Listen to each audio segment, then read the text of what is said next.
안녕하세요, 순살입니다. 이번 주에는 미국 땡스기빙 연휴가 있었던 한 주였죠. 그리고 땡스기빙 연휴 금요일에 항상 있는 블랙 프라이데이, 이제 쇼핑 할인절이죠. 그리고 이제 유럽판 에너지 가격 상한제 얘기까지 되게 많은 얘기들이 있었는데요. 하나씩 짚고 가보면 일단 땡스기빙 연휴 주간 자체는 뭐 적당히 잘 지나갔습니다. 너무 잘 되지도 않았고 그렇다고 폭망하지도 않았고 적당히 잘 지나간 것 같은데, 어쨌든 투자자들은 뱅크 오브 아메리카에서 설문을 한 결과 투자자들이 주식을 던지고 채권을 사고 있는 이 트렌드가 최근에 계속 확인이 됐고요. 이 추세가 내년 상반기까지 계속되고 이제 주식은 2023년 하반기 가서야 다시 관심을 받을 거다, 이런 시장 뷰가 대세입니다. 그래서 이제 헤지 펀드들 대상으로 이제 시장 바닥이 언제냐 설문조사를 했는데, 내년 1분기와 2분기 중에 내년 시장 바닥이 올 거다 라는 뷰가 1, 2등이라서 어쨌든 헤지 펀드들도 이제 3분기부터 포지션을 확 더해 나가지 않을까 이렇게 예상을 하고 있고요. 이번 주에 11월 FOMC 의사록이 공개가 됐죠. 그 내용이 제일 중요한 거는 금리 인상 속도를 낮추는 게 적절하다, 이런 식의 발언을 한 위원들이 절반 이상이었다는 거예요. 그러다 보니까 딱히 새로운 소식은 아니지만, 왜냐면은 시장은 이미 12월부터는 50bp씩 빅스텝만 예상을 하고 있었어서 기존의 4연속 자이언트 스텝, 4연속 75bp 인상이 12월에도 계속될 거라고 생각을 하고 있진 않았기 때문에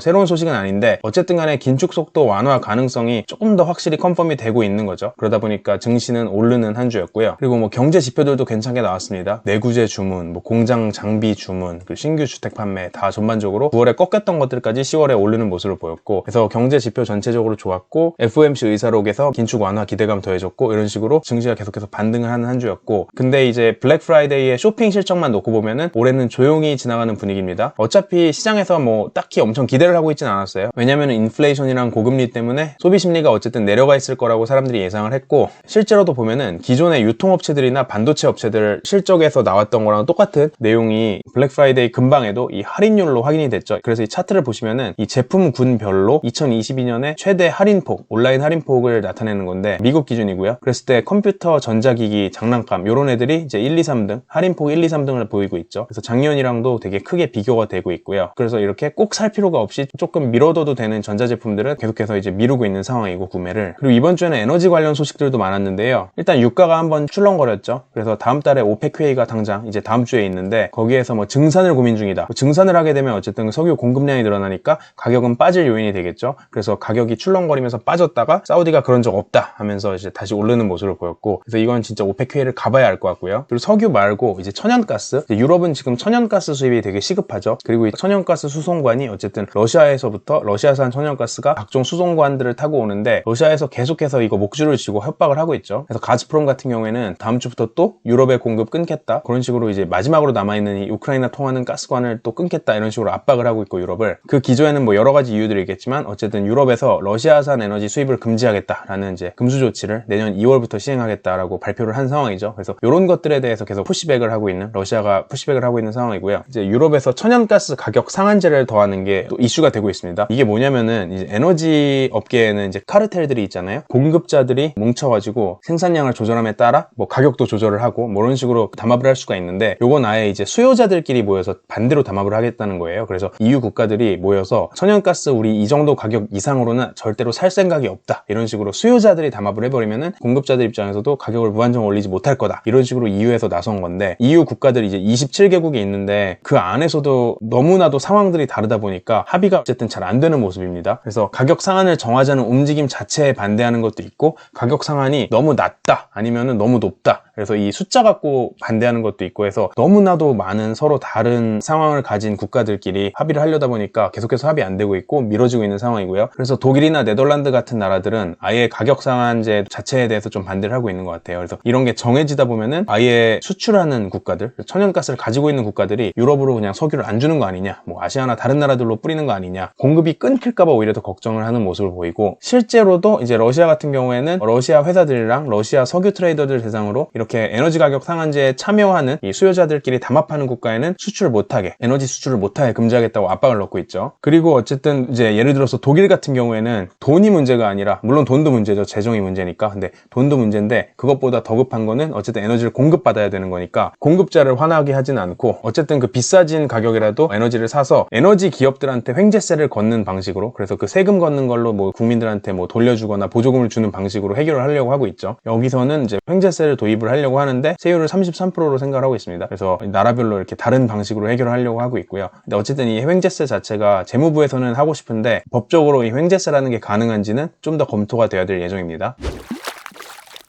그리고 에너지 관련해서 하나 더 재밌는 뉴스가 이제 가나에서는 석유를 수입할 때 이제 금으로 돈을 주겠다. 이제 미국 달러 말고 금으로 주겠다. 이런 방안을 논의 중이라고 합니다. 이제 가나 같은 경우는 아프리카 2대 금 생산국이라서 일단 금이 많기도 하고요. 근데 놀랍게도 가나가 산유국입니다. 근데 산유국인데 왜 기름을 사와야 되냐 하면은 정제 시설이 없어요. 그래서 정제된 석유, 이제 원유가 아니라 정제된 석유를 사와서 실제로 뭐 가솔린이든 디젤이든 이런 걸 맞춰서 사와야 되는 나라고, 지금 어쨌든 경제가 안 좋아서 IMF 구제금융을 받아야 되나 말아야 되나 이런 얘기를 하고 있고, 거기다가 뭐 환율 약세까지, 이머징 마켓 중에서도 안 좋은 나라들일수록 더 환율이 약세겠죠. 그래서 가나 통화를 달러로 바꿔서 이제 달러를 사서 지급하는 것 자체도 엄청 부담이고, 어쨌든 아까 말씀드린 것처럼 이제 금도 많은 나라인데 금으로 지급을 하게 되면은 이 환 변동 같은 거를 걱정을 안 해도 된다. 이런 여러 가지 논리들이 섞여 있죠. 그래서 이 에너지 시장의 이제 지급 결제 시스템이 어떻게 될지 요 가나의 사례로도 재밌게 지켜보면 좋을 것 같고요. 그리고 이 영상이 나가고 나서 다음 날에 우리나라와 가나의 이제 월드컵 2차전이 있죠. 그래서 가나가 뭐 금으로 석유를 사든 말든 그것보다 더 중요한 거는 이제 한국이 가나를 좀 이겨주기를 바라고 있습니다. 글로벌 다른 국가들 금리 상황을 이제 빠르게 짚고 가면은 뉴질랜드랑 스웨덴은 자이언트 스텝을 했습니다. 그래서 빠르게 금리를 올리면서 인플레를 잡는 모습을 보이고 있고요. 요거는 이제 스웨덴 인플레이션인데 에너지 빼고도 이제 식품 가격 때문에 엄청나게 이렇게 인플레가 오르고 있다 해요. 그래서 이걸 잡으려고 하는 모습이고, 반면에 터키, 이 튀르키예 같은 경우에는 여전히 거꾸로 가고 있습니다. 그래서 금리를 또다시 내렸어요. 그래서 내려봤자 뭐 9%,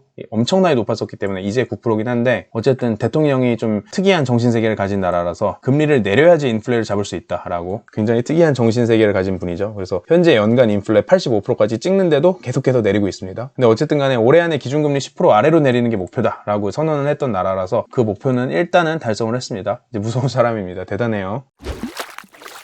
그리고 중국 같은 경우에도 이제 지급 준비율을 깎죠. 그래서 경기 부양을 해야 되는 나라인데 이제 팬데믹 방역과 경기 부양을 계속해서 서로 이제 양립하기 좀 어려운 개념의 두 가지를 동시에 하고 있는 나라인데, 어쨌든 지준율을 깎았다는 거는 은행들이 곳간에 준비금처럼 쌓아놔야 되는 돈을 이제 덜 쌓아놔도 된다. 이제 그만큼 시장에 더 풀어서 영업해도 된다. 그 말은 시중의 유동성이 더 풀린다. 이런 개념이기 때문에 어쨌든 경기 부양의 의지를 보여준 거고요. 그리고 또 재밌는지는 모르겠어요, 사실. 그래서 좀 특이한 정책이 공동부유 정책이죠. 근데 이 공동부유가 어디서 오냐면은 잘 사는 사람들이 이제 삥 뜯어서 오는 거죠. 그래서 주요 기업들 임직원 급여를 깎아서 그걸로 더 많은 직원들한테 돌려주는 펀드 만들어라. 그래서 JD 같은 경우에도 2천여 명의 이제 고위 관리자들 월급을 10%에서 20%씩 깎아서 1.4 빌리언 달러 규모의 펀드를 만들었고요. 알리바바 같은 경우에도 똑같은 규모로 펀드 만들었습니다. 그래서 뭐 직원들한테 무이자 대출을 해준다던가 이런 식으로 더 많은 사람들이랑 나눠라 라고 이제 아예 나라에서 기업 임원들한테 시키고 있는 상황이고요. 그리고 말씀드린 대로 이제 베이징이랑 상하이도 다시 방역이 빡세지고 있었는데, 청두 같은 경우에는 사실상 또다시 전면 봉쇄가 더해졌죠. 그래서 코로나 방역을 리프팅 하겠다, 이제 없애겠다라고 선언한 지 또 얼마 안 돼가지고 다시 전면 봉쇄를 하는 모습입니다. 그래서 이거는 제 생각에는 뭐 한동안 계속 갈 것 같아요. 안 풀리고. 어쨌든 간에 이제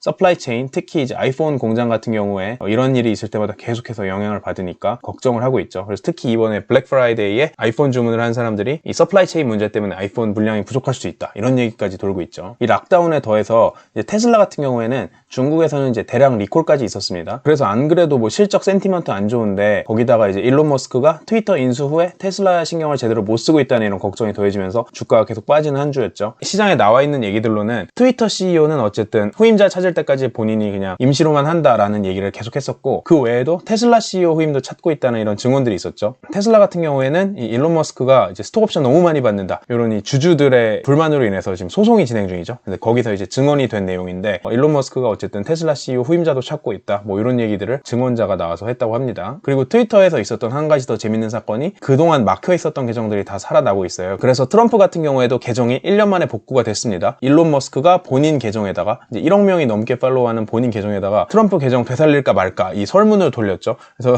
일론 머스크는 사실 본인이 트위터에서 정말 액티브하게 활동하면서 요새 사람들 어그로를 굉장히 끄는 모습인데, 예를 들어서 저 같은 경우도 엄청나게 많이 보고 있어요. 요새 일론 머스크 트위터를 사실 좀 재밌어서 봐요. 너무 재밌는 얘기들을 많이 하고, 이게 이런 얘기를 해도 되나 싶을 정도의 얘기들도 많이 하곤 해가지고 보시면 재밌을 텐데, 어쨌든 투표에 1,500만 명이 참여를 했죠. 그래서 엄청난 숫자가 참여를 했고 예스가 많았습니다. 그래서 어쨌든 reinstate, 트럼프 계정을 되돌렸고, 문제는 트럼프가 다시 복귀할 생각이 있지는 않아요. 왜냐면 트럼프가 쫓겨난 다음에 본인 회사를 직접 만들었죠. 이제 트루스 소셜이라는 SNS를 만들어서 이 스펙 상장도 시키고 이제 그 안에서 활동을 하면서 그 SNS를 띄우려고 하는데, 그러다 보니까 트위터에 돌아올 생각은 없다라고 이제 얘기를 했지만, 어쨌든 일론 머스크는 본인이 해야 되는 일을 했다, 돌아오든 말든 상관은 없다, 근데 트위터는 이런 사람들 계정을 밴하면 안 된다, 이런 얘기들을 계속 하고 있습니다.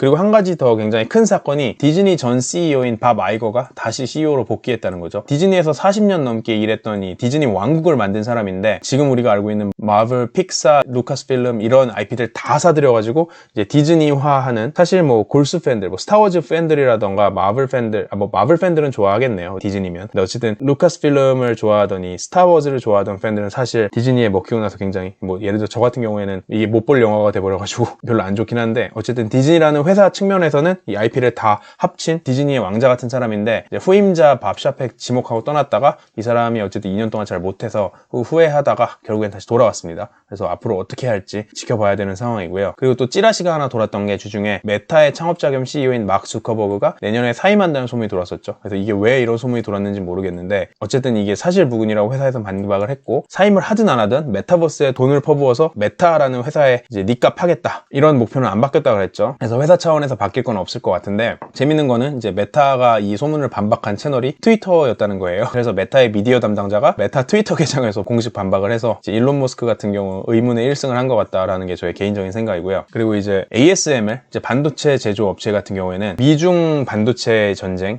미중 무역 전쟁 때문에 일어난, 이제 미국에서 중국에다가 최신 반도체 장비들을 팔지 말라라고 미국의 반도체 장비 업체들, 아니면 미국의 반도체 업체들, 아니면은 뭐 그 외에 전 세계 반도체 업체들한테 명령을 내렸었죠. 근데 ASML은 그냥 쌩깔 분위기입니다.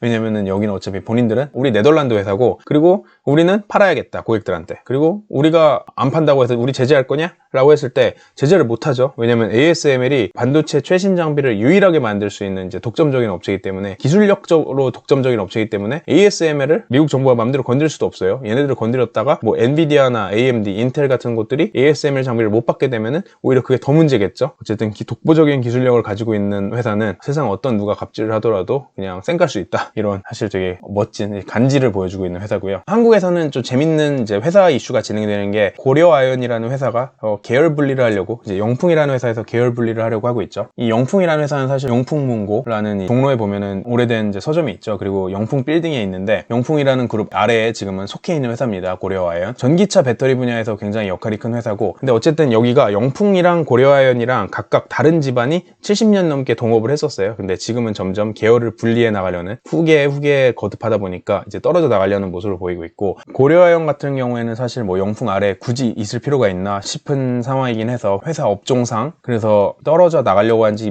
몇 년이 이미 된 상황이고, 근데 이번에 아예 LG그룹, LG는 LG화학을 통해서, 이제는 에너지솔루션이죠, 이제 LG 엔솔을 통해서 전기차 배터리시의 전세계 리더급이고, 그리고 그 외에도 고려아연이 이제 한화, 그리고 트라피구라, 글로벌 원자재 도매상이죠, 이제 이런 기업들이랑 지분 수합을 했습니다. 그래서 피를 많이 섞으면서 이제 우군을 만들어서 영풍에서 떨어져 나가려고 하고 있는, 이런 시도를 하고 있는 상황입니다. 다음 주 같은 경우에는 가장 중요한 지표들이 크게 이제 PC 물가 지수 미국, 그리고 미국 고용 지표예요. 그래서 이 두 가지 내용들을 좀 정석적으로 보시고 거기에 맞춰서 증시에 대응을 하시면 좋을 것 같고, 어쨌든 연말이 다가오고 있고 날씨 되게 추워졌는데 저는 계속 상태가 오락가락하네요. 그리고 여러분들도 어쨌든 날씨 확 추워지는데 좀 감기 조심하시면 좋겠고, 저희는 다음 주에 또 다른 재밌는 순살로 돌아오겠습니다. 안녕.